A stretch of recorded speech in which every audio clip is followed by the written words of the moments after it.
This segment discusses the certification of trust.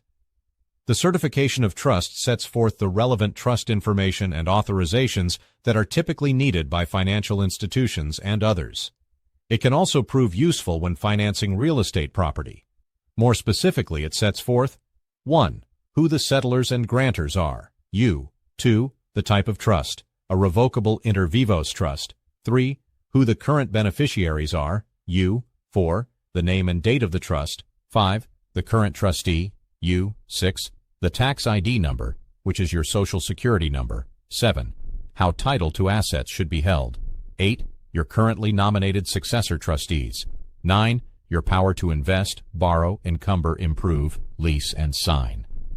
When titling accounts and other assets in the name of your trust, you should begin by providing a copy of a signed and notarized certification of trust. Almost all banks, financial institutions, and others now require it. Many times, banks and financial institutions will simply scan or copy this document and/or transfer the information they need and duplicate it onto their own trust certification form for you to sign. Either way is fine. Just make sure they title the account in the name of the trust. That's what's important. You should date and sign this document where indicated, then have it notarized as soon as possible. Never forget, with the exception of retirement accounts, if you want your trust to pass your assets, then you must title them in the name of your trust. Always remember to follow that simple rule, because it is the very key to your trust's functionality and avoiding probate. Remember, nothing really changes. You maintain complete control and ownership. Your checks and account numbers don't generally change.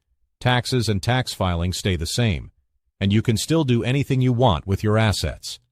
Simply put, other than how you hold title, life goes on the same. The correct wording for titling assets is set forth in the certification of trust and also clearly displayed on page 1 of your trust. It includes 3 essential elements. 1. The names of the trustees. 2. The name of the trust. And 3. The date of the trust. Banks and others may sometimes abbreviate these elements. That's okay. Just make sure the statement reflects title in the trust. If you receive statements that show both regular accounts and retirement accounts, make sure the non-retirement accounts reflect titling in the trust. Most institutions are very helpful with titling assets in a trust. However, be aware that they each differ slightly in their procedures. Always begin by providing a copy of the certification of trust, then go from there. Most banks also require you to do this in person, and to our knowledge and bewilderment, Chase Bank seems to be the only bank that requires a new account to be opened. Finally, be sure to also review the segment entitled Beneficiary Designation Strategies for Life Insurance and Retirement Plans.